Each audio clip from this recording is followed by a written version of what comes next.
तो शुरुआत में हम वेनेसडे नाम की एक लड़की को देखते हैं जिसका आज स्कूल में पहला दिन था। इसकी हरकतों और पसंद नापसंद की वजह से ये कोई आम लड़की नहीं लगती थी। स्कूल में आकर जब वो अपने लॉकर को खोलती है तो वहाँ उसे उसका भाई बंधा हुआ मिलता है। वो जैसे ही अपने भाई को पकड़कर खोलने लगती है तो फौरन ही उसे कुछ ख्याल आने लगते हैं, जिसमें वो उन लड़कों को देखती है जिन्होंने उसके भाई को यहाँ बंद किया। वो यहाँ से उन लड़कों के पास जाती है उन्हें सबक सिखाने के लिए, जो पूल में तैरने की प्रैक्टिस कर रहे थे। वहाँ वो पूल में बहुत सारी मछलियों को छोड़ देती है जो काटती हैं। अब सारे बच्चे तो पूल से बाहर आ जाते हैं मगर एक बच्चा नहीं आ पाता और एक मछली उसकी टांग पर काट ले। उसकी हरकत के बाद स्कूल वाले उसे निकाल देते हैं। उसने पहली बार ऐसे नहीं किया था, बल्कि अब से पहले भी वो बहुत सारे स्कूल से निकाली जा चुकी थी। तो इसीलिए उसके माँ बाप उसे एक एकेडमी में ले जा रहे थे, क्योंकि वहाँ वेनेसडे जैसे बच्चे ही पढ़ते थे, मतलब कि जिनकी हरकतें सबसे हटके होती थी। और वो वहाँ जाना तो नहीं चाहती थी मगर मजबूरन उसे जाना ही पड़ता है। एकेडमी के पास वाले जंगल का सीन देखते हैं जहाँ एक शिकारी शिकार करने आया था। वो जंगल के काफी अंदर जाकर एक जगह पर बैठकर चाय पीने लगता है, मगर तभी कोई चीज अचानक से आकर उस पर हमला कर देती है और बड़ी बेरहमी से उसे मार देती है। वेनेसडे और उसके माँ बाप एकेडमी पहुंचकर वहाँ के प्रिंसिपल के पास जाते हैं। ये प्रिंसिपल भी वेनेसडे की तरह ही आउटकास्ट होती है। आउटकास्ट में जलपरी, वेयरवुल्व्स, वेम्पायर्स, चुड़ैल और ऐसे लोग शामिल थे जिनमें जादुई ताकतें पाई जाती है। और इस तरह के ही सारे बच्चे इस एकेडमी में पढ़ते हैं। वेनेसडे के साथ जिसने कमरे में रहना था, यानी उसकी रूममेट, उसने कमरे को काफी रंगीन बनाया हुआ था। इसीलिए सब कुछ वेनेसडे को पसंद नहीं आता, क्योंकि उसे तो बस काला रंग ही पसंद था। यहाँ का सारा माहौल देखकर वो मुंह बना लेती है। तब उसकी रूममेट उससे पूछती है, तुम ठीक हो ना, क्या हुआ तुम्हें? जिस पर उसके डैड जवाब देते हैं, मेरी बेटी बड़ी अजीब है, काफी बोर है और बस इसे तुम जिंदा लाश समझो। अपने डैड की ये बातें सुनकर वेनेसडे उन्हें घूरने लगती है। अब उसकी रूममेट उसे पूरी एकेडमी घुमा रही थी कि तभी एक लड़का वहाँ आकर वेनेसडे से उसकी फेसबुक आईडी मांगता है, जिस पर वो कहती है, मैं कोई भी सोशल मीडिया इस्तेमाल नहीं करती, क्योंकि सोशल मीडिया हड्डियों को सड़ा देने वाली सिर्फ एक बीमारी है और कुछ भी नहीं। जाने से पहले वेनेसडे की मॉम उसे कहती है, अब तुम यहाँ से कभी भाग नहीं पाओ। जिस पर वो कहती है, देख लीजिएगा, मैं आपसे वादा करती हूँ कि जल्दी मैं यहाँ से भाग जाऊंगी। वहाँ से जाते वक्त उसके डैड वहाँ एक हाथ छोड़ देते हैं ताकि वो वेनेसडे पर नजर रख सके। उधर जंगल में जब पुलिस छानबीन करने आती है तो उन्हें उस शिकारी की लाश के टुकड़े अलग अलग जगहों पर पड़े मिलते हैं। ऐसा हादसा वहाँ पहली बार नहीं हुआ था, बल्कि तीसरी बार ऐसा हुआ कि एकेडमी के इस जंगल में कोई मारा गया। और वेनेसडे अपने कमरे की सारी रंगीन चीजें हटा देती है और अपने रूममेट से कहती है, शोर मत करो, कमरे में शांति बनाओ, क्योंकि ये मेरे नॉवल लिखने का वक्त। मगर वो तो गाना लगाकर डांस करने लगती है, जिससे वेनेसडे को गुस्सा आ गया था और वो उसे गाना बंद करने को कहती है। तो वो रूममेट अपने पंजे दिखाकर उसे डराने लगती है, क्योंकि वो थी एक वेयरवुल्फ, मतलब कि आधी इंसान और आधी वुल्फ। तभी इधर एक टीचर आती है जो काफी अच्छी थी और वो वेनेसडे को वेलकम के तौर पर एक फूल गिफ्ट देती। अब अगले दिन जब वेनेसडे कहीं जा रही थी तो उसके डैड का छोड़ा हुआ वो हाथ छुप छुप कर उसे देख रहा था और फिर तभी उसके ऊपर एक स्टैचू गिरने वाला था, मगर बिल्कुल ठीक वक्त पर एक लड़का जिसका नाम जेवियर है उसे बचा लेता। लेकिन इस हड़बड़ी में वो बेहोश हो गई थी और जब उसे होश आती है तो बजाय जेवियर का शुक्रिया अदा करने की वो उसे कहती है कि मुझसे ये उम्मीद मत रखना कि मैं तुम्हारी शुक्रगुजार रहूंगी, क्योंकि तुमने मुझे बचाकर गड़बड़ कर दी, मेरी इतनी अच्छी मौत को टाल दिया। जब जेवियर कहता है, मैं तुम्हें काफी पहले से जानता हूँ, जब हम 10 साल के थे तब हमारी मुलाकात हुई थी, हम दोनों खेल रहे थे तो मैं जाकर एक ताबूत में छुप गया, लोग मुझे जलाने ही वाले थे मगर तुमने मेरी जान बचा ली और आज मैंने तुम्हारी जान बचाकर हिसाब बराबर कर। वेनेसडे जब अपने कमरे में आती है तो उसे अपने बेड पर कुछ महसूस होता है। वो जैसे बिस्तर हटाती है तो वहाँ उस हाथ को देखकर फौरन उसे पकड़ लेती है और पूछती है, तुम कौन हो और यहाँ क्या कर रही हो? जिस पर वो कहता है, मुझे तुम्हारे डैड ने तुम पर नजर रखने को कहा है, वो ही मुझे यहाँ पर छोड़ कर गए हैं। और वो उसे कहती है, मगर आज के बाद तुम मेरे लिए काम करोगे, वरना मैं तुम्हें हमेशा हमेशा के लिए दराज में बंद कर दूंगी। तो वो इस चीज के लिए मान जाता है कि ठीक है, मैं हर तरह से तुम्हारी मदद करूँगा। अगले दिन प्रिंसिपल वेनेसडे को एक दिमाग के डॉक्टर के पास ले जाती है, क्योंकि उन्हें भी ऐसा महसूस हुआ था कि वेनेसडे का दिमागी तवाज़ुन कुछ ठीक नहीं है। मगर वो वहाँ कोई बहाना बनाकर हाथ की मदद से खिड़की खोलती है और वहाँ से भाग जाती। भागते हुए वो एक आदमी से टकरा जाती है, जिससे फौरन उसे ख्याल आता है, जिसमें वो देखती है कि इस आदमी का अभी एक्सीडेंट होने वाला है, जिसमें वो मर गया है बड़ी बेरहमी से। मगर वो इस बारे में उस आदमी को कुछ नहीं बताती, क्योंकि उसे खून खराबा बहुत पसंद था। वो एक होटल में जाती है है जहाँ उसकी मुलाकात एक वेटर से होती है। वो काफी परेशान दिख रहा था क्योंकि उसकी कॉफी मशीन खराब हो गई। वेडनेसडे उसे कहती है, मैं तुम्हारी कॉफी मशीन ठीक कर सकती हूँ, लेकिन इसके बदले तुम्हें मुझे स्टेशन पर छोड़ना होगा, जिसके लिए वो मान भी जाता है और वेडनेसडे उसकी मशीन ठीक कर देती है। जिस पर वो कहता है, बस थोड़ा सा इंतजार करो, मेरी शिफ्ट खत्म होने वाली है, फिर हम चलते। अब वेडनेसडे जब वहाँ बैठी इंतजार कर रही थी कि तभी कोई शरारती लड़की आकर उसे परेशान करने लगती है, जिससे उसे गुस्सा आ गया था और वो उन लड़कों को अकेले ही काफी मारती है और अच्छा सबक सिखाती है। अब इतनी ही देर में उस वेटर के डैड, जो एक पुलिस ऑफिसर थे, वहाँ आ जाते हैं। तोड़फोड़ देखकर जब वो अपने बेटे से इस बारे में पूछते हैं तो वो कहता है, कुछ नहीं, बस वो लड़के कस्टमर्स को परेशान कर रहे थे, तो इसने उन्हें अच्छा सबक सिखा दिया। तभी यहाँ अकेडमी की प्रिंसिपल भी आ जाती है, उनसे सॉरी बोलकर वेडनेसडे को यहाँ से ले जाती है। रास्ते में वो उस पर काफी गुस्सा करती है कि आखिर तुमने कैसे अकेडमी से भागने की कोशिश की। तभी उन्हें रास्ते में एक एक्सीडेंट हुआ नजर आता है, जो उसी आदमी का था जिससे वेडनेसडे टकराई थी, जो देख प्रिंसिपल घबरा जाती है। कहती है, मेरी दुआ है ड्राइवर को कुछ ना हुआ हो। जिस पर वेडनेसडे कहती है,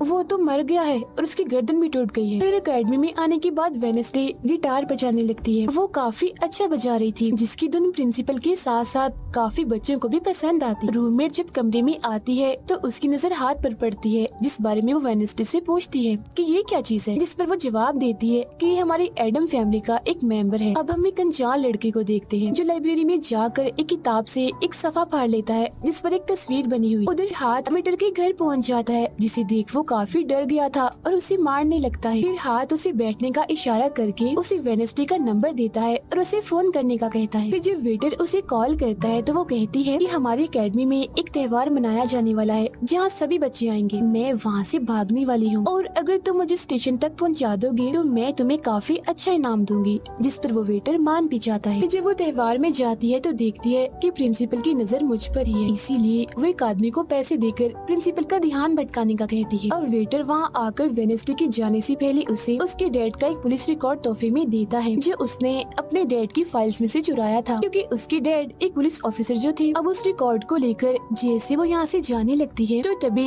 वो उस लड़के से टकरा जाती है जिसने बुक में से तस्वीर को फाड़ा था। टकराते ही वेडनेसडे को उस लड़के की मौत के ख्याल आने लगते हैं कि वो थोड़ी देर में मरने वाला है, जो बहुत ही भयानक थी। वो लड़का अब जंगल की तरफ जाने लगता है तो वेडनेसडे भी उसके पीछे जाती है और कहती है, रुक जाओ, जंगल में मत जाओ, तुम्हारी जान को खतरा है, तुम मर जाओगे। मगर तभी वो उसे अपने जादू से उड़ाकर पेड़ पर लगा देता है और कहता है, खतरा मुझे नहीं तुम्हें है, बल्कि तुम खुद ही खतरा हो और मैं सब लोगों को तुमसे बचा रहा हूँ। उस दिन स्टैचू को मैंने ही तुम्हारे ऊपर गिराया था। जिसके बाद वो उसे एक तस्वीर दिखाता है और कहता है, इस तस्वीर में तुम ही हो जिसे मेरी मॉम ने 25 साल पहले बनाया था और ये उस वक्त की बात है जब वो इस अकेडमी में पढ़ती थी। मरने से पहले उन्होंने कहा था कि इस लड़की यानी तुम्हें मुझे रोकना होगा, नहीं तो तुम इस अकेडमी के साथ साथ पूरी दुनिया को ही तबाह कर दोगी। वो बस वेडनेसडे को मारने ही वाला था कि तभी एक बड़ा सा मॉन्स्टर आकर उस पर हमला कर देता है और बड़ी ही बेरहमी से उसे मार देता है। इसके बाद हम वेडनेसडे को उसके कमरे में देखते हैं, क्योंकि उसने यहाँ से भागने के इरादे को खत्म कर दिया था, क्योंकि अब उसके दिमाग में बहुत सारे सवाल थे, जैसे कि मैं इस दुनिया के लिए खतरा कैसे हूँ, एक मॉन्स्टर ने आखिर मेरी जान क्यों बचाई, और साथ ही उसके डैड के खिलाफ पुलिस रिपोर्ट जिसमें उसके डैड के ऊपर एक कत्ल का इल्जाम था। अब अगले दिन पुलिस ऑफिसर वहाँ आते हैं, क्योंकि वेडनेसडे ने ये रिपोर्ट लिखवाई थी कि उस अनजान लड़के की मौत मैंने अपनी आंखों से होती हुई देखी जंगल में। मगर पुलिस को वहाँ ना कोई लाश मिलती है और ना ही कोई ठोस सबूत। तो वो वेडनेसडे से पूछते हैं कि आखिर तुम इतनी रात को जंगल में कर क्या रही थी। जिस पर वो कहती है, मैंने जंगल में उस लड़की को जाते हुए देखा था और जब मैंने उसका पीछा किया तो देखा कि एक मॉन्स्टर ने आकर उसे मार दिया है, जिसके बाद में बेहोश हो गई। तो फौरन प्रिंसिपल पुलिस ऑफिसर से कहती है, उस लड़के का कोई कत्ल नहीं हुआ, वो जिंदा है, बस यहाँ से भाग गया है। इसीलिए आपको वेडनेसडे की बातों का यकीन नहीं करना चाहिए। अक्सर इसे इस तरह के दौरे पड़ते रहते, हम इसका इलाज करवा रहे हैं, जल्दी ये ठीक हो जाएगी। फिर जब प्रिंसिपल वहाँ से जाती है तो वो ऑफिसर से कहती है कि जंगल में कोई तो है जो सबको मार रहा है और उसी ने उस लड़की को भी मारा है। मगर तभी वहाँ वो लड़का आ जाता है जो जिंदा था और बिल्कुल सही सलामत भी। अब अगले दिन जब वेडनेसडे को डॉक्टर के पास ले जाया जाता है तो वो उससे पूछती है कि क्या तुमने ये अफवाह इसलिए फैलाई कि सभी की तवज्जो तुम पर हो जाए, यानी कि तुमने उस लड़के की मौत होते हुए देखा। जिस पर वो कहती है, मैं जानती हूँ मैंने क्या देखा है, ओके, मुझे तुम्हें बताने की कोई जरूरत नहीं है। अगले दिन उसे पता चलता है कि उसी लड़के को बगैर किसी वजह से एकेडमी से निकाला जा रहा है, इसीलिए वो अपने साथी उस हाथ को उस लड़के के पीछे लगा देती है। अब प्रिंसिपल के कहने पर वेडनेसडे एक एक्टिविटी में हिस्सा लेती है, जिस मकसद के लिए वो क्लब ज्वाइन करती है, जहाँ उसके साथ सिर्फ एक ही लड़का था जिसके साथ उसकी दोस्ती हो जाती है। फिर जब हाथ उस लड़के के पीछे जाता है तो देखता है कि वो अपना रूप बदल रहा है, जहाँ पहले वो एक बुरा इंसान और फिर एकेडमी के प्रिंसिपल का रूप ले लेता है। जिसके बाद हाथ आकर ये सारी बात वेडनेसडे को बता देता है। अब जब क्लास शुरू होने वाली थी तो जेवियर उससे कहता है कि मेरी साथ वाली सीट खाली है तो तुम यहाँ बैठ जाओ, तो वो उसके साथ आकर बैठ जाती है। जेवियर यहाँ मकड़ी की तस्वीर बना रहा था और फिर अपने जादू से वो उसे जिंदा भी कर देता है, मगर एक ही झटके में वेडनेसडे उसे मार देती है और उसकी राख उड़ा देती है। अब एक लड़की जो काफी बदतमीज थी और विलन में थी, उसकी और वेडनेसडे के बीच काफी बहस हो जाती है, क्योंकि दोनों ही एक दूसरे से काफी चिढ़ती थी, एक दूसरे को जरा भी पसंद नहीं करती थी। और इसके बाद वेडनेसडे अपनी जगह अपनी रूममेट को उस क्लब में भेज देती है, जहाँ वो एक्टिविटी की प्रैक्टिस कर रही थी, और खुद वो अकेली ही चली जाती है एकेडमी की उस जंगल में मॉन्स्टर को ढूंढने के लिए। वेडनेसडे को वहाँ उस अनजान लड़की का टूटा हुआ चश्मा भी मिलता है, वही अनजान लड़का जिसे मॉन्स्टर को मारता हुआ इसने देखा था। और अब जैसे ही वो इस चश्मे को छूती है तो लाइब्रेरी में उसे वहाँ एक किताब भी दिखती है, तो वो उस किताब को खोजने लाइब्रेरी में चली जाती है, मगर उसे वहाँ उस तरह की कोई भी किताब नहीं मिलती। जिसके बाद वो चुपके से जेवियर के कमरे में चली जाती है, क्योंकि वो लड़का और जेवियर एक ही कमरे में रहती थी। वेडनेसडे और हाथ यहाँ पर उस किताब को ढूंढ रहे थे, मगर तभी यहाँ जेवियर आ जाता है, जिस वजह से वो बेड के नीचे छुप जाते हैं। तभी जेवियर के पास वो विलन लड़की भी आती है और उसे कहती है, तुम मुझसे क्यों नाराज हो, अच्छा गुस्सा छोड़ो, सुलह कर लो। जिस पर वो मना कर देता है। अब उसके इनकार पर विलन लड़की को लगने लगता है कि ये सब वो वेडनेसडे की वजह से कर रहा है, इसीलिए वो कहती है कि कल मैं वेडनेसडे समेत तुम्हारे सभी साथियों की कश्तियों की धज्जियां उड़ाने वाली हूँ। बेड के नीचे छुपे वेडनेसडे और हाथ भी उसकी ये बात सुन लेते। कमरे में वापस आने के बाद वेडनेसडे अपने रूममेट से कहती है कि कल जो कश्तियों की रेस होने वाली है मैं भी उसमें हिस्सा लूँ, और कुछ भी हो जाए उस घमंडी लड़की यानी विलन को मैं हरा कर ही रहूंगी। अब अगले दिन जब रेस शुरू होती है तो बताया जाता है कि इस मुकाबले का कोई भी असूल कानून नहीं है, जो भी टीम सबसे पहले गुफा में जाकर झंडे को लाएगी वही टीम जीत जाएगी। जिसके फौरन बाद गेम शुरू हो जाती है और विलन भी अपनी चालें चलना शुरू कर देती। वो अपने एक जलपरी साथी की मदद से एक टीम की कश्ती को तुड़वा देती है, जिससे वो पूरी टीम पानी में गिर जाती है। मगर फिर जब वो जलपरी वेडनेसडे की कश्ती की तरफ आ रही थी तो हाथ उससे पहले ही जाल फेंककर उसे जाल में फंसा लेता है। अब किनारे तक सिर्फ 3 ही टीम्स पहुंच पाती हैं, और जब सारे लोग झंडा लेने अंदर जाते हैं तो रूममेट अपने पंजों से जोकर टीम की कश्ती में छेद कर देती है। फिर सभी के साथ वेडनेसडे जब झंडा लेकर आ रही थी तो उसे ख्याल आता, जिसमें वो अपनी ही जैसी एक लड़की को देखती है जिसके हाथ में किताब थी। होश में आने पर झंडा लेकर वो वापिस से कश्ती में चली जाती है। जोकर्स की कश्ती तो छेद होने की वजह से वहीं पर ही डूब जाती है, जबकि जलपरी दोबारा से वेडनेसडे की कश्ती पर हमला करने लगती है, मगर हाथ पानी में जाकर जलपरी को जोर से मुक्का मार। अब वेडनेसडे अपनी कश्ती से बहुत सारे तीर निकाल कर विलन की कश्ती में छेद कर देती है, जिससे उसकी कश्ती डूब जाती है और वेडनेसडे की टीम इस रेस को जीत जाती है। अब ये 4 साल में पहली बार हुआ था जब उस विलन को किसी ने हराया था, इसलिए आज वो गुस्से में आग बगोला हुई। रात के वक्त वेडनेसडे एक स्टैचू के पास जाती है जिसके हाथ में किताब थी। किताब पर लिखी एक पहेली को जैसे ही वो सुलझाती है तो वहाँ एक रास्ता खुल जाता है। जैसे उसके अंदर जाती है तो देखती है कि यहाँ उसके मॉम डैड के अलावा और भी बहुत सारे लोगों की तस्वीरें लगी हुई हैं। उसे वहाँ वो किताब भी मिल जाती है जिसकी वो तलाश कर रही थी, मगर जैसे वो उस किताब को वहाँ से लेकर जा रही थी कि तभी अचानक से कोई आकर उस पर हमला कर देता है, जिससे वो बेहोश हो जाती है। अब उसे जैसे होश आती है तो देखती है कि उसे कुछ लोगों ने बंदी बनाया हुआ है, जिन्होंने मास्क भी लगाए हुए थे, मगर उनकी आवाज सुनते ही वेडनेसडे उन्हें पहचान लेती है और कहती है कि मैंने तुम्हें पहचान लिया है, तुम अपने अपने मास्क हटा सकते हो। असल में ये लोग और कोई नहीं बल्कि विलन और उसके साथी थे। इसी दौरान वो अपनी रस्सी भी खोल चुकी थी और वहाँ से जाने लगती है, मगर जाते जाते वो कहती है तुम सब छोटे बच्चे हो, अगवा करना भी तुम्हें ठीक से नहीं आता। वापिस आने के बाद वो उस तस्वीर को किताब पर लगाकर मुकम्मल करती है, जिसे उस लड़की ने किताब से फाड़ लिया था और वो उसे पढ़ने लगती। अब अगले दिन प्रिंसिपल सभी बच्चों को एक प्रोजेक्ट देती है जिसमें उन्हें शहर की सारी दुकानों पर जाकर काम करना था। शहर पहुंचने के बाद वेडनेसडे जेवियर को वो किताब दिखाकर पूछती है कि क्या तुम इस किताब को पहचानते हो, जिस पर वो कहता है हाँ। इस किताब को लेकर मेरे और उस लड़के के बीच में लड़ाई भी हुई थी जिसके बारे में तुमने कहा था कि मॉन्स्टर ने उस पर हमला कर दिया था। ये किताब एक जादूगर की है और 30 सालों से भी ज्यादा पुरानी है, तो तुम इसके साथ क्या कर रही हो। ये सुन वो उससे पूछती है तुम उस जादूगर के बारे में और क्या जानते हो। वो कहता है कुछ खास नहीं,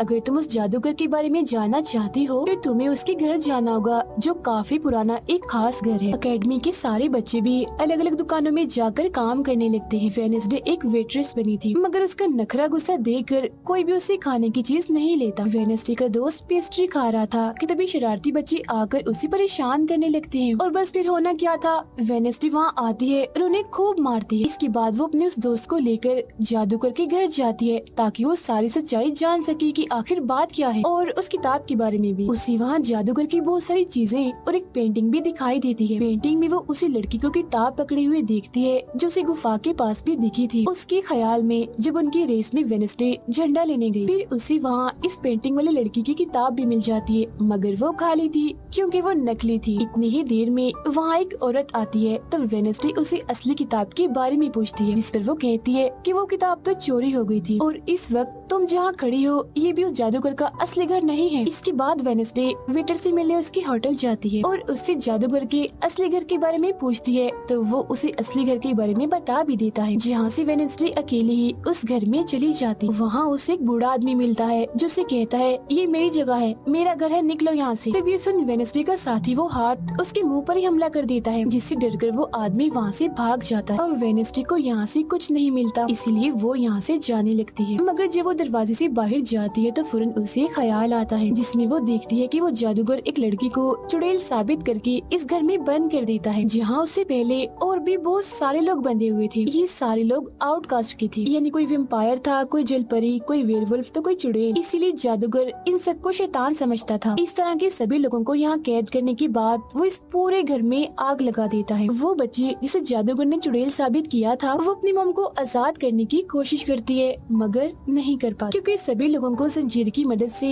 जमीन के साथ बांधा हुआ था। सिर्फ वो बच्ची ही आजाद थी, इसीलिए अपनी माँ के कहने पर उसे बेसमेंट के जरिए वहाँ से भागना पड़ता है। जिसके बाद वो जादूगर जो बेहद ही जालिम था सभी आउटकास्ट के लोगों को जला देता है। तभी वो लड़की वेडनेसडे के पास आती है और कहती है वो बहुत ही जालिम है, हम सबको मार देगा। तब इतनी ही देर में वो जादूगर भी वहाँ आ जाता है जिससे वेडनेसडे डर जाती है और वापस से होश में मतलब कि मौजूदा वक्त में आ जाती है। होश में आते वो हाथ से कहती है मैंने उस लड़की को देख लिया, उसने मुझसे बात भी की, मुझे लगता है वो मेरे खानदान की कोई मेंबर है। तभी यहाँ जंगल वाला मॉन्स्टर आकर इस घर पर हमला कर देता है मगर जब उसकी नजर वेडनेसडे पर जाती है तो वो यहाँ से भाग जाता है।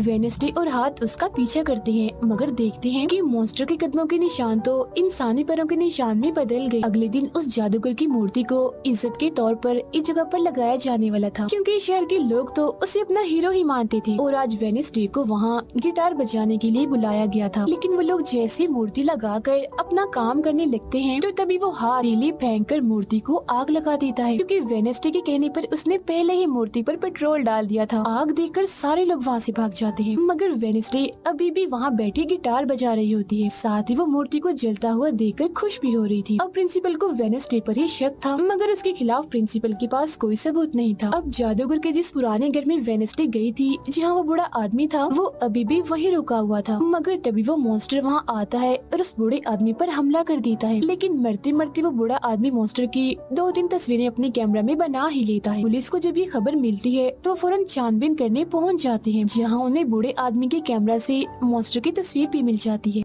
अगले दिन हाथ मुर्दा घर जाकर वहाँ लगे कैमरा पर कोई चीज लगा देता है ताकि जो वो करे उसे कोई ना देख सके। फिर वो दरवाजा खोलता है तो वेडनेसडे अंदर आती है। वो यहाँ दरअसल उस बूढ़े आदमी के जख्मों को देखने आई थी जिसे उस मॉन्स्टर ने मारा था। वो बूढ़े आदमी की लाश को देखकर सारा डेटा अपने पास रिकॉर्ड कर लेती है जबकि हाथ उसकी एक फाइल बनाने में लग जाता है। तभी वहाँ डॉक्टर और पुलिस ऑफिसर भी आ जाते हैं। तब छुपने के लिए वेडनेसडे एक बॉक्स मिस हो जाती है। फिर जब डॉक्टर उस बॉक्स को खुला हुआ देखते हैं तो फौरन उसे चेक चेक करते हैं, मगर जब वेडनेसडे को उसमें पड़ा हुआ देखते हैं तो उन्हें लगता है कि ये भी एक लाश है, इसीलिए वो उस बॉक्स को बंद करके वहाँ से चले जाते हैं। मगर फिर जब हाथ उसे वहाँ से लेने आता है तो वो कहती है, अच्छा तंग मत करो प्लीज, थोड़ी देर और सोने दो, बड़ा मजा आ रहा है। फिर इसके बाद वो अपनी छानबीन से ये पता लगवा लेती है कि वो मॉन्स्टर असल में जिस्म के हिस्सों को इकट्ठा कर रहा है। फिर अगले दिन जब वो अकेडमी जाती है तो उसे जेवियर की गर्दन पर किसी के पंजों के निशान दिखते हैं। अब हम जेवियर को एक केबिन से बाहर आता हुआ देखते हैं और क्योंकि वेडनेसडे को उसके जख्मों पर पहले से ही शक था तो वो भी उसका पीछा करते करते वहाँ आ गई थी। उसे वहाँ पर बहुत सारी मॉन्स्टर की ड्राइंग्स और तस्वीरें दिखती हैं। एक तो तस्वीर को लेकर जैसी वो वहाँ से जाने लगती है तो तभी जेवियर उसे देख लेता है और जाने से रोक देता है, मगर वेडनेसडे उसका ध्यान भटकाने के लिए उसे बस एक ही बात कह देती है कि क्या तुम आज रात होने वाली डांस पार्टी में मेरे साथ चलोगे। जिसके बाद वो जेवियर की बनाई मॉन्स्टर की ड्राइंग्स ले जाकर पुलिस ऑफिसर को दे देती है, जिस पर वो कहते हैं इससे हम किसी को भी नहीं पकड़ सकते, कोई ठोस सबूत लेकर आओ।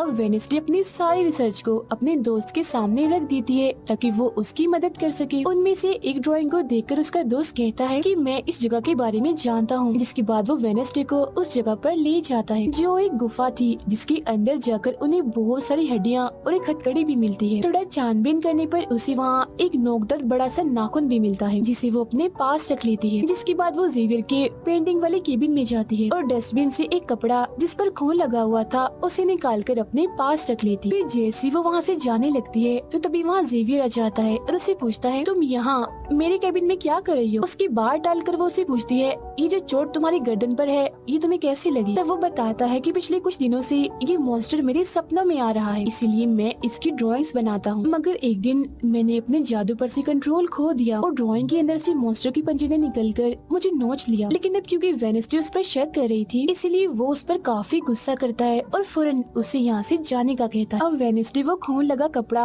और नाखून जाकर पुलिस ऑफिसर को दे देती है और कहती है ये लो ठोस सबूत और बेशक डीएनए टेस्ट करवा लो, मेरे ख्याल से इतना सबूत काफी होगा, है ना। वो अपने दोस्त के पास जाती है और कहती है कि डांस पार्टी में जाने के लिए हमारे साथ कोई नहीं है, तो हम ऐसा करते हैं डांस पार्टी में नहीं जाते बल्कि गुफा में जाकर मॉन्स्टर को ढूंढते। जिसके बाद रात को वेडनेसडे अपने दोस्त के साथ जंगल में जाने की तैयारी कर रही थी, मगर तभी उसके दरवाजे पर वेटर तैयार होकर आता है क्योंकि हाथ ने उसे वेडनेसडे की तरफ से डांस पार्टी में चलने की दावत भेजी थी। अब क्योंकि वेटर काफी खुश था तो वेडनेसडे उसका दिल तोड़ना नहीं चाहती थी, इसीलिए वो अपने गुफा में जाने वाले प्लान को खत्म करके वेटर के साथ पार्टी में जाने का फैसला करती है। जब वेडनेसडे वहाँ से जाने लगती है तो उसका दोस्त वहाँ आता है तो वो उसे कहती है आई एम सॉरी मैं पार्टी में जा रही हूँ, हम ऐसा करते हैं कल गुफा में जाएंगे। लेकिन उसका दोस्त बगैर बताए अकेला ही उस गुफा में चला जाता है। उधर पार्टी में सारे लोग आकर काफी एंजॉय कर रहे थे। सब लोग अपने अपने साथी को लेकर पार्टी में आए हुए थे, जहाँ जेवियर अपने साथ उस विलन लड़की को लाया था। लेकिन जब वेडनेसडे वेटर के साथ वहाँ आती है तो उन दोनों को साथ देखकर जेवियर जलने लगता है। जब सब लोग डांस कर रहे थे तो वेडनेसडे की डांस करने की स्टाइल से सारे लोग काफी हैरान रह जाते हैं क्योंकि वो काफी अजीब तरह से ही डांस कर रही थी। उधर जंगल में वेडनेसडे का दोस्त भी पहुँच गया था और छुपकर मॉन्स्टर की आने का इंतजार कर रहा था, मगर तभी वहाँ कोई आता है और उस गुफा में धमाका करके भाग जाता है। जेवियर लगातार उन दोनों को देखकर जल रहा था, इसीलिए वो विलन लड़की से कहता है कि तुम अपना लॉकेट उतारो और अपने जेल परी से मेरे लिए मदद मांगो ताकि मैं वेडनेसडे को भूल जाऊं। जो सुन विलन लड़की भड़क जाती है और उसे कहती है कि तुम तो पहले ये कहते फिर रहे थे कि मैंने अपनी जेल परी से तुम्हें अपने काबू में किया है और अब तुम्हें किसी को बुलाने के लिए मेरी ही मदद चाहिए। तभी बाहर शरारती लड़कों का ग्रुप टैंकर लेकर आता है और डांसिंग क्लब के पंप में वो बड़ा सा पाइप लगा देते हैं और फिर तभी अचानक उस पार्टी में खून की बारिश होने लगती है क्योंकि जो टैंकर वो शरारती लड़के लाए थे जिसका पाइप उन्होंने लगाया था उसमें दरअसल खून था। ये देख सारे लोग घबरा जाते हैं और पार्टी से भागने लगते हैं, मगर वेडनेसडे वहीं खड़ी रहती है क्योंकि उसे तो अब और मजा आ रहा था क्योंकि वो बारिश खून की नहीं बल्कि कलर की थी जिसमें वो काफी इंजॉय कर रही थी। तभी वेडनेसडे को ख्याल आता है जिसमें वो देखती है कि उसका दोस्त अकेला ही जंगल में चला गया है जहाँ वो मुसीबत में है, उसकी जान खतरे में है, इसीलिए वो जंगल की तरफ उसे बचाने के लिए भाग जाती है। उसके दोस्त के पीछे दरअसल वो मॉन्स्टर पड़ गया था जिससे बचकर वो भाग रहा था। वो मॉन्स्टर एक बार उस पर हमला करता ही है कि तभी वेडनेसडे उसे ढूंढते हुए वहाँ आ जाती है। तब मॉन्स्टर उसे देखकर वहाँ से भाग जाता है। वो अपने दोस्त को बेहोश पड़ा हुआ देखकर काफी घबरा जाती है। इतनी ही देर में उसकी टीचर भी उसका पीछा करते करते वहाँ आ गई थी, जिसके बाद उसके दोस्त को हॉस्पिटल ले जाया जाता है और वेडनेसडे खुद वापस अपनी एकेडमी में आ जाती है जहाँ वो अपने डैड पर लगी इल्जाम को सुलझाने की कोशिश कर रही थी कि आखिर सच क्या। अकेडमी में सारे माँ बाप अपने बच्चों से मिलने आते हैं क्योंकि आज मीटिंग थी। प्रिंसिपल सबको बताती है कि वेडनेसडे की दोस्त की हालत में सुधार हो रहा है, कुछ दिन के बाद ठीक होकर वो वापस आ जाएगा। मगर दूर खड़ी वेडनेसडे अपने रूममेट को बताती है कि ये झूठ है, वो तो कोमा में है बेचारा। तभी यहाँ दोनों के माँ बाप आ जाते हैं और ये उनसे मिलने चली जाती है। वेडनेसडे अपने मॉम डैड को बताती है कि जब से आपने मुझे यहाँ छोड़ा है मेरे ऊपर बहुत सारे हमले हुए हैं। अब इन सभी को अपनी अपनी फैमिली से मिलता हुआ दूर खड़ी जेवियर और विलन लड़की देख रहे हैं क्योंकि उनकी मॉम डैड आज भी नहीं आई। अब विलन लड़की सुधर गई होती है, साथ ही उसकी जेवियर के साथ दोस्ती भी हो गई थी, तो अब से हम उसे जेवियर की दोस्त कहें। तब इतनी ही देर में उसकी मॉम भी इधर आ जाती है, जिसे देखकर वो काफी हैरान थी। वेडनेसडे के माँ बाप प्रिंसिपल से मिलते हैं तो वो कहती है कि वेडनेसडे काफी अजीब तरह से सबसे पेश आती है, इसे डॉक्टर के पास ले जाएं इलाज करवाने के लिए। अब इससे पहले वहाँ उसके माँ बाप कुछ कहते फौरन वो बोल पड़ती है कि रुकिए जरा डैड, मैं आपसे कुछ पूछना चाहती हूँ। ये देखिए एक लड़का जिसका नाम गैरेट है, इसके कत्ल का इल्जाम आपके सर पर क्यों है और ये कौन था? तो वेडनेसडे की मॉम उसे कुछ भी बताने से इनकार कर देती है। तो वो अपनी मॉम को ये कहकर यहाँ से चली जाती है कि मत बताइए, बाकी सबूत मैं खुद ढूंढ लूँ। वो सीधा जाती है हॉस्पिटल अपने दोस्त से मिलने, जहाँ उसका ख्याल वेडनेसडे का साथी हाथ रख रहा था। अब पता चलता है कि डॉक्टर ने अपनी जान ले ली है और ये डॉक्टर वही था जिसकी मुर्दा खाने से वेडनेसडे बूढ़े आदमी की लाश को देखने आई। मरने से पहले डॉक्टर ने एक खत भी छोड़ा था जिसमें लिखा हुआ था कि मैं गैरेट के केस पर शर्मिंदा हूँ क्योंकि मैंने उसकी झूठी रिपोर्ट बनाई थी। अब जब सारे लोग खाना खा रहे थे तो तभी वहाँ पुलिस ऑफिसर आकर वेडनेसडे के डैड को पकड़ लेता है और कहता है कि गैरेट की मौत के इल्जाम में तुम्हें गिरफ्तार किया जा रहा है। जेल में वेडनेसडे अपने डैड से मिलने जाती है, पूछती है कि बताएं गैरेट से आपका क्या वास्ता है। तो वो बताते हैं कि गैरेट तुम्हारी मॉम से बहुत प्यार करता था। फिर एक दिन जब तुम्हारी मॉम और मैं साथ थे तो गैरेट ने आकर मुझ पर हमला कर दिया। मैंने अपना काफी बचाव किया जिस दौरान गलती से उसकी मौत हो गई। ये सुन वेडनेसडे को उनकी बात थोड़ी झूठी लगती है। फिर वो पुलिस ऑफिसर के पास जाती है, कहती है मेरे डैड ने गैरेट को नहीं मारा और ये उनके खिलाफ साजिश की जा रही है। जिस पर वो कहता है दुनिया तुम्हारे हिसाब से नहीं चलती, हमारे पास सबूत आ गए हैं तुम्हारे डैड के खिलाफ। वो कहती है मैं नहीं मानती और मेरा ख्याल है कि जिसने मेरे दोस्त को मारने की कोशिश की उसने ही गैरेट को मारा होगा। पार्क में रूममेट अपनी मॉम के साथ बैठी थी, जहाँ उसकी मॉम चाहती है कि वो पूरी तरह एक वेयरवुल्फ बन जाए और वो उसे एक डॉक्टर के पास जाने का कहती है, मगर रूममेट ऐसा नहीं चाहती, इसलिए वो यहाँ से चली जाती है। अब वेडनेसडे अपनी मॉम के पास जाती है ताकि वो सारी सच्चाई जान सके। उसकी मॉम खुफिया लाइब्रेरी में थी। वो अपनी मॉम से कहती है कि आपने मुझे इस अकेडमी में इसलिए भेजा ना ताकि मैं हमेशा आपकी परछाई बन के रहूं। जिस पर उसकी मॉम कहती है कि ये सिर्फ अकेडमी ही नहीं बल्कि पहले यहाँ एक ग्रुप हुआ करता था जिसकी बुनियाद तुम्हारे डैड की फैमिली की एक औरत ने रखी थी जिसका नाम गुडी था। वो कहती है मैं ये जानना चाहती हूँ कि डैड ने तो गैरेट को नहीं मारा तो फिर किसने मारा है। तब उसकी मॉम सच्चाई बताती है कि जब मैं वहाँ गई तो मैंने देखा कि तुम्हारे डैड और गैरेट आपस में लड़ रहे थे। मैंने उन्हें रोकने की कोशिश की मगर गैरेट तुम्हारे डैड को काफी बुरी तरह से मार रहा था। मैंने फौरन तलवार उठा ली और फिर जैसे गैरेट मेरे पास आने लगा तो तलवार उसके आर पार हो गई और वो मारा गया, मगर तुम्हारे डैड ने मेरी जान बचाने के लिए तलवार मुझसे ले ली ताकि सारा इल्जाम उन पर आ जाए। वेडनेसडे कहती है मगर मुझे पता चला था कि जब गैरेट मरा तो उसके मुंह से झाग निकल रही थी। ऐसा तो सिर्फ तब होता है जब किसी ने जहर लिया हो। अब सच पता करने का सिर्फ एक ही रास्ता है, गैरेट की कब्र को खोदना। जिसके बाद वो अपनी मॉम के साथ मिलकर गैरेट की कब्र को खोद देती है और वहाँ से उसकी एक उंगली ले लेती है, मगर तभी इधर पुलिस आकर उन दोनों माँ बेटी को गिरफ्तार कर लेती है। जेल में वेडनेसडे गैरेट की उंगली अपने मॉम डैड को दिखाती है, कहती है कि उसकी मौत जहर से हुई थी, मगर जैसे उसके हाथ इस उंगली पर लगते हैं उसे फौरन एक ख्याल आता है जिसमें वो देखती है कि गैरेट के डैड ने उसे जहर दिया था ताकि वो इस पूरे अकेडमी के लोगों को मार डाले। मगर जब उसकी लड़ाई वेडनेसडे के डैड से हुई तो जहर की बोतल टूट गई जिससे सारा जहर गैरेट के अंदर चला गया, जिसका मतलब साफ था कि उसने वेडनेसडे के डैड को ही नहीं बल्कि पूरी अकेडमी को ही खत्म करने आया था। जेल से रिहा होने के बाद वेडनेसडे और उसकी मॉम मेयर के पास जाती है, कहती है आपने गैरेट की मौत के सच को छुपाया, उसकी मौत जहर से हुई थी न कि तलवार से, और ये बात साबित भी हो गई है। जो सुन मेयर सब कुछ सच बता देता है, जिसके बाद वेडनेसडे के डैड को भी रिहा कर दिया जाता है। अब वेडनेसडे अपनी मॉम को बताती है कि मुझे बहुत ख्याल आते हैं, जिस पर उसकी मॉम कहती है कि ये खासियत हमारे खानदान में है, ख्याल सबको आते हैं, अगर ख्याल हमारे कंट्रोल में ना रहे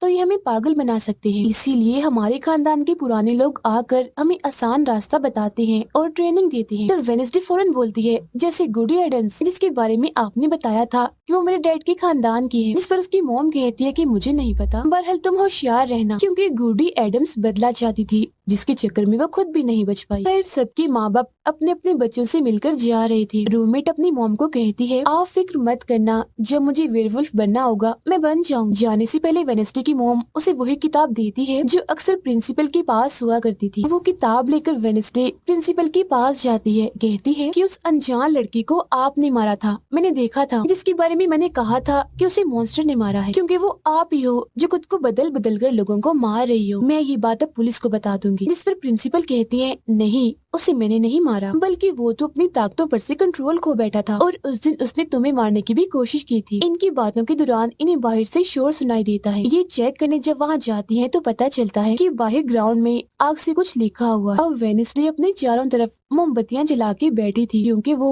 गुडी को बुलाने की कोशिश कर रही, मगर तभी इधर उसकी रूममेट आ जाती है। साथ ही उसे एक खत भी मिलता है जिसमें कोई उसे गुफा में मिलने बुलाता है। जब वेडनेसडे अपनी रूममेट के साथ वहाँ जाती है तो गुफा के अंदर जाने के बाद उसे एहसास होता है कि यहाँ कोई है। यहाँ दरअसल जेवियर और उसके साथी थे जो वेडनेसडे को सरप्राइज देना चाहते थे क्योंकि आज उसकी बर्थडे थी। यहाँ वेडनेसडे को एक लाइन लिखी हुई दिखती है कि जब मैं लौटूंगा तो शोले बरसेंगे। इसे जैसे वो हाथ लगाती है तो उसे ख्याल आता है जिसमें वो उसी लड़की से मिलती है जो अक्सर उसे नजर आया करती थी, और ये और कोई नहीं बल्कि गुडी ही है। वो वेडनेसडे को एक महल दिखाकर कहती है कि अगर तुम्हें उस जादूगर के बारे में जानना है तो तुम्हें इस महल को ढूंढकर यहाँ आना होगा। जब वो ग्राउंड में खड़ी उस लाइन को देख रही थी जहाँ आग से कुछ लिखा था तो तभी उसके पास जेवियर आता है जिससे वो बात नहीं करती क्योंकि नाराज थी। उसे लग रहा था कि हो ना हो जेवियर ही वो मॉन्स्टर है। फिर वो अपने दोस्त के पास हॉस्पिटल जाती है जो अभी भी बेड पर था और उसकी हालत भी खराब थी, इसीलिए वो उसे कोई बात नहीं कर पाती। अब वेडनेसडे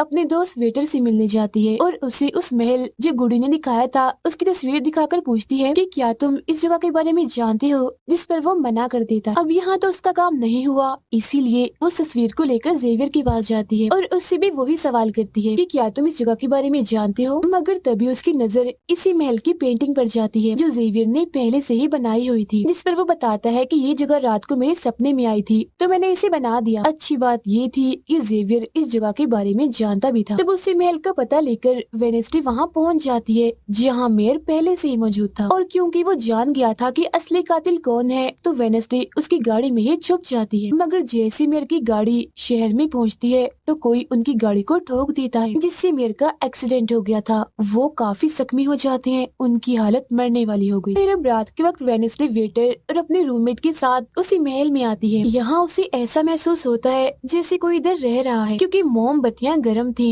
और ये कमरा बिल्कुल साफ था। इतनी ही देर में वो मॉन्स्टर भी यहाँ आ जाता है जिससे बचने के लिए ये लोग छुप जाते हैं। ये लोग देखते हैं कि जिन जिन लोगों पर मॉन्स्टर ने हमला किया था उनके जिस्म के कटे हुए हिस्से यहाँ पर पड़े हुए हैं। अब वेडनेसडे अपने दोस्तों को मॉन्स्टर से बचाना चाहती थी, इसीलिए वो उन्हें यहाँ से ले जाती है। ये वेटर के घर जाते हैं जहाँ जैसे उसकी डैड आते हैं तो वेडनेसडे उन्हें कहती है कि मैं आपको कुछ दिखाना चाहती हूँ, क्योंकि वो पुलिस ऑफिसर जो थे वो जब उन्हें महल में ले जाती है तो वहाँ पर कुछ भी नहीं था। मतलब जिस्म के कटे हुए हिस्से जो पहले यहाँ पर रखे हुए थे अब वो वहाँ पर नहीं पड़े थे, जिससे पुलिस ऑफिसर को गुस्सा आ जाता है और वो कहते हैं कि आज के बाद तुम मेरे बेटे से नहीं मिलोगी। अब जब वेडनेसडे एकेडमी आती है तो वहाँ उसे प्रिंसिपल मिलती है जो कहती है कि तुम्हें मैंने कहीं भी जाने से मना किया था मगर तुमने मेरी बात ना मानकर अच्छा नहीं किया। जिस पर वो जवाब देती है, मैं सच का पता लगवाने गई थी इसीलिए मैं माफी नहीं मांगूंगी, मैंने कुछ गलत नहीं किया है। जिसके बाद वो प्रिंसिपल को एक पेंटिंग भी दिखाती है जिसमें वो जादूगर था और वेडनेसडे खुद थी। बताती है कि इसीलिए वो अनजान लड़का मुझे मारना चाहता था क्योंकि उसे लग रहा था कि एकेडमी के लिए मैं खतरा हूँ, मगर खतरा दुश्मन कातिल तो कोई और ही है, जबकि मैं तो इस एकेडमी और सबको बचाना चाह रही हूँ तो मुझे एक मौका मिलना चाहिए। प्रिंसिपल कहती है, नहीं तुम कहीं नहीं जाओगी, आगे से ऐसी कोई भी गलती की तो मैं तुम्हें एकेडमी से निकाल दूंगी। और वहाँ से वो ये कहकर चली जाती है। वो जब अपने कमरे में वापस आती है तो देखती है कि रूममेट अपना सामान पैक कर रही है क्योंकि वो यहाँ से जा रही है। वो गुस्से में वेडनेसडे से कहती है कि तुम्हें सिर्फ अपना काम ही निकलवाना आता है, फिर चाहे इसके लिए तुम्हारे दोस्तों की जान क्यों ना चली जाए, आज वो अजीब सा मॉन्स्टर हमें भी मार देता। जिसके बाद वो यहाँ से चली जाती है। अब वेडनेसडे बिल्कुल अकेली रह गई थी, इसलिए कमरे में एक जगह बैठकर वो उस बॉक्स को देखने लगती है वो जादूगर के महल से चुरा कर लाई थी। उसे बॉक्स के नीचे एक खत मिलता है जिसमें वेडनेसडे की अपनी ही बहुत सारी तस्वीरें होती हैं, जो देख वो कहती है मेरी एडम्स फैमिली, जादूगर, मॉन्स्टर और मैं शायद किसी न किसी तरीके से जुड़े हुए हैं। और जब ये बात मेयर को पता चली तो किसी ने उनका मुंह बंद कर दिया, मगर मैं चुप नहीं बैठूंगी और तुम जो कोई भी हो मैं तुम्हें ढूंढ लूंगी, देखना। अब मेयर की मौत हो गई थी और जब उन्हें दफनाया जा रहा था तो वेनेसडे वहाँ आती है और सोचने लगती है कि कातिल यहाँ आए लोगों में से कोई है, मगर तभी उसे जंगल में कोई दिखता है। वो पीछे करती है तो पता चलता है कि और कोई नहीं बल्कि उसका अंकल है। अंकल बताते हैं कि मेरे ऊपर चोरी का इल्जाम है तो कुछ वक्त के लिए मुझे छुप के रहना होगा। तब वेनेसडे उन्हें एक केबिन में छुपा देती है और मॉन्स्टर की तस्वीर दिखाकर पूछती है कि आप इसके बारे में कुछ जानते हैं, जिस पर वो कहते हैं मैं ज्यादा कुछ तो नहीं जानता, अगर तुम्हें इसके बारे में जानना है तो तुम्हें खुफिया लाइब्रेरी में जाना होगा। वहाँ एक तिजोरी में डायरी है जिसमें इस मॉन्स्टर के बारे में सब लिखा है। आधी रात को वेनेसडे उस लाइब्रेरी में जाती है जहाँ जेवियर पहले से ही मौजूद था। तब ये उसे कहती है जहाँ जहाँ मॉन्स्टर से हमला हुआ है वहाँ तुम पाए गए हो तो हो ना हो मॉन्स्टर तुम ही हो, मगर वो उसकी बात को अनसुनी करके यहाँ से चला जाता है। तभी इधर उसके अंकल आते हैं। ये मिलकर डायरी को ढूंढ लेते हैं जिसमें इस मॉन्स्टर के बारे में सब कुछ लिखा था कि ये मॉन्स्टर किसी के कंट्रोल में भी आ सकता है और फिर बस ये अपने मालिक के कहने पर ही काम करता है। रात के वक्त वो अपने साथी हाथ को कहती है कि मैं वेटर से मिलने जा रही हूँ, तब तक तू मेरी डायरी का ख्याल रखना। कि जब वेटर के साथ गुफा के अंदर जाती है तो देखती है कि यहाँ उसने गुफा को सजाया हुआ है क्योंकि वो उसे शादी के लिए पूछने वाला था। वापिस आकर वेनेसडे देखती है कि उसके कमरे का सारा सामान इधर उधर बिखरा पड़ा है और उसकी डायरी कोई चुरा कर यहाँ से ले गया है। फिर जैसे वो अपने साथी हाथ को देखती है तो घबरा जाती है क्योंकि उसकी हथेली में किसी ने चाकू आर पार कर दिया था और अब उसमें जान नहीं थी, वो मर गया था। फिर वो हाथ को लेकर जल्दी से अपने अंकल के पास आती है और दुखी होती हुई कहती है प्लीज अंकल कैसे भी करके हाथ को जिंदा कर दीजिए। तब अंकल बार बार बिजली के झटके उसे देते हैं जिससे वो जिंदा हो जाता है। वो उसे पूछती है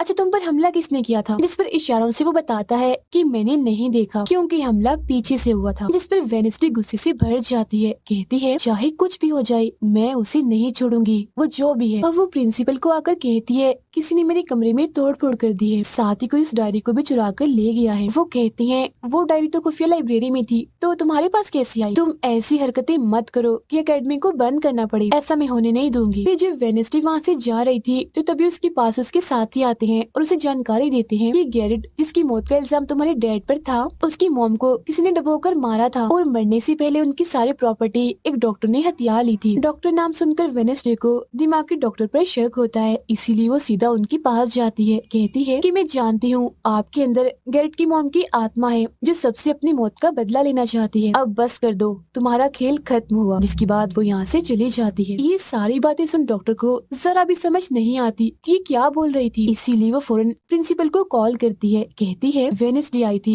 उसका बर्ताव काफी अजीब था, उल्टी उल्टी बातें कर रही थी वो। अब तभी यहाँ मॉन्स्टर आ जाता है जो डॉक्टर पर हमला करके उन्हें मार देता है। अब डॉक्टर तो मर गई थी, इसीलिए वेनेसडे की शक की सुई अब जेवियर पर आ जाती है, इसीलिए वो उससे मिलने उसके कैबिन में जाती है। यहाँ उसे मरे हुए लोगों का सामान भी मिलता है जिससे उसका शक और पक्का हो जाता है। अब तभी इधर पुलिस भी आकर जेवियर को पकड़ लेती है क्योंकि पुलिस को यहाँ पर वेनेसडे ने ही बुलाया था। अब जब वेनेसडे कमरे में आती है तो उसकी रूममेट वापस आ गई थी। कहती है तुम्हारा और मेरा कोई ताल्लुक है, मैं तुम्हारे साथ रहना चाहती हूँ, मैंने तुम्हें और हाथ को बहुत याद किया। फिर इसके बाद वेनेसडे वेटर के पास जाती है जहाँ उसे फिर से कुछ ख्याल आने लगते हैं जिनमें वो देखती है कि मॉन्स्टर और कोई नहीं बल्कि वेटर ही है जिसे वो पसंद करती है। मगर फिलहाल वो उसे कुछ नहीं कहती, उसे एक जगह पर लाती है और फिर कहती है कि जेवियर को तो फंसाया जा रहा है जबकि असली मॉन्स्टर तो तुम ही हो, मगर वो इसके लिए बार बार मना करता है। तभी यहाँ वेनेसडे के सारे दोस्त भी आ जाते हैं और वेटर को पकड़कर कुर्सी से बांध देते हैं। अब वेनेसडे उस पर जुल्म करना चाहती है मगर उसके दोस्त ऐसा करना नहीं चाहते,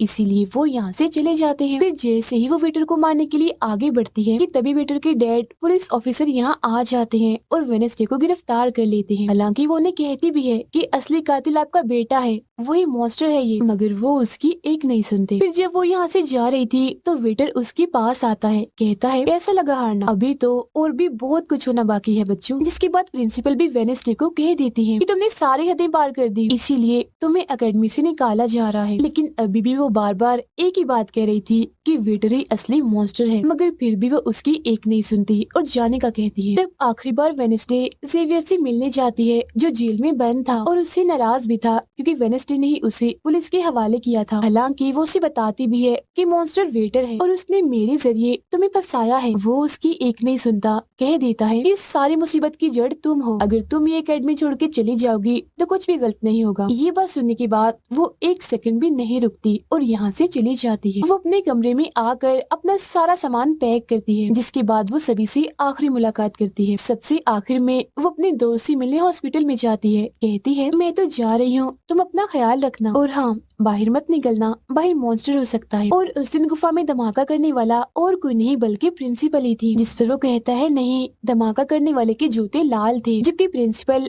कभी भी लाल जूते नहीं पहनती। ये बात सुनकर वेडनेसडे को पता चल जाता है कि असली कातिल कौन है। वो अपनी उसी टीचर के पास जाती है जिसे सब पसंद करते थे और कहती है बाकी लोग तो बिला वजह मारे गए हैं, जबकि असली कातिल तो तुम ही हो। तुमने ही वेटर को अपने कंट्रोल में करके उसे मॉन्स्टर बनाया और धीरे धीरे उसे अपना गुलाम बना लिया, अपने इशारों पर नचाकर लोगों को उसके जरिए मरवाया। तभी यहाँ वेटर भी आ जाता है, जिसे वो टीचर कहती है जल्दी करो, वेडनेसडे को मार दो। लेकिन दरअसल ये वेटर नहीं थी बल्कि प्रिंसिपल थी, जो रूप बदल कर यहाँ पर आई थी। और अब टीचर प्रिंसिपल के गले में जहर का इंजेक्शन घुसा देती है, जिससे प्रिंसिपल बेचारी मारी जाती है। फिर वो वेडनेसडे को भी बांध कर जादूगर की गुफा में ले आती है। गुफा में आकर वेडनेसडे को पता चल जाता है कि जिन मरे हुए लोगों के जिस्म के हिस्सों को इकट्ठा किया गया था वो दरअसल जादूगर को दोबारा से जिंदा करने के लिए किए गए थे। तभी यहाँ टीचर जो असली विलन थी वेडनेसडे को बताती है कि जब गुडी ने जादूगर को मारा था तो गुडी ने अपने खून से जादूगर की कब्र पर एक ताला लगा दिया था और अब जादूगर को जिंदा करने के लिए हमें गुडी की फैमिली मतलब एडम्स फैमिली के ही किसी इंसान का खून चाहिए, साथ ही पूरे चांद की रात भी हो। और अब हमें ये सुनहरी मौका मिल गया है जादूगर को जिंदा करने का, क्योंकि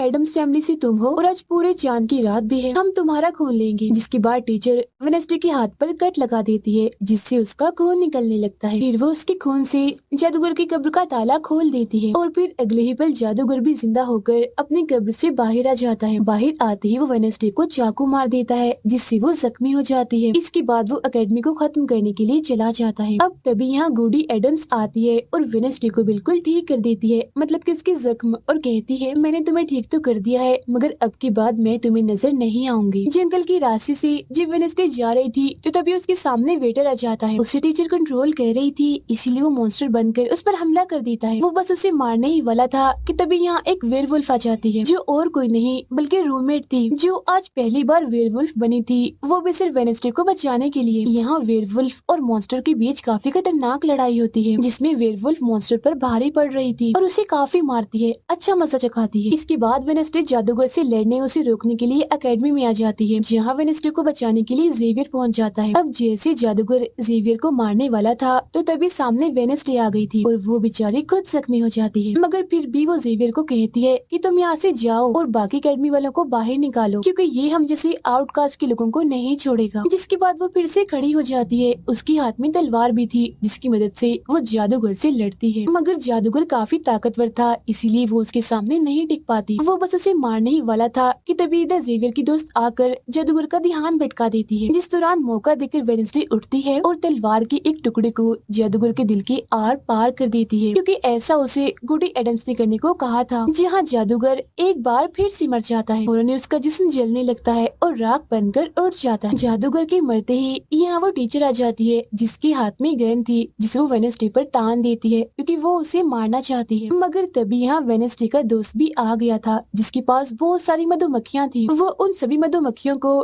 टीचर पर छोड़ देता है, जिससे उसका भी काम तमाम हो जाता है। जब वेडनेसडे अपने मिशन में कामयाब होकर बाहर आती है जहाँ सारे लोग खड़े थे, तो वो वहाँ अपने रूममेट को भी देखती है, जो अब वेयरवुल्फ से अपने असली रूप में आ गई थी। यहाँ वो दोनों पहली बार गले मिलती हैं, मगर हैरत अब वेडनेसडे को कोई भी ख्याल नहीं आ रहा था। कुछ वक्त के बाद वेडनेसडे अपना नॉवल भी पूरा कर लेती है, मगर वो इसका एंड नहीं करती, इन्हीं की उसे खत्म नहीं करती और आगे बस एक सवालिया निशानी छोड़ देती है। वो जेवियर से मिलने जाती है, जहाँ वो उसे गिफ्ट देता है जिसमें मोबाइल था। वो इस गिफ्ट को ले तो लेती है मगर कुछ नहीं कहती और वहाँ से चली जाती है। फिर जब वो अपनी गाड़ी में थी तो उसके पास मैसेज आता है, जिसमें उसकी कुछ तस्वीरें थी और साथ ही ये मैसेज भी था कि मैंने तुम पर नजर रखी हुई है, जिससे वो सोच में पड़ जाती है कि टीचर तो मर गई है, मगर अब उसके बाद ये कौन है जो सब कर रहा है। इसी सोच में वो अपने घर के लिए निकल जाती है, जिसके बाद हम पुलिस की गाड़ी को देखते हैं, जिसमें वो वेटर को बांधकर कहीं ले जा रहे थे, क्योंकि उन्हें भी पता चल गया था कि यही असली मॉन्स्टर है, इसे बस कोई कंट्रोल करता है। मगर तभी अचानक से वेटर दोबारा मॉन्स्टर बन जाता है और सभी पुलिस वालों को मार देता है, जिसका मतलब ये था कि टीचर की तरह अभी भी कोई है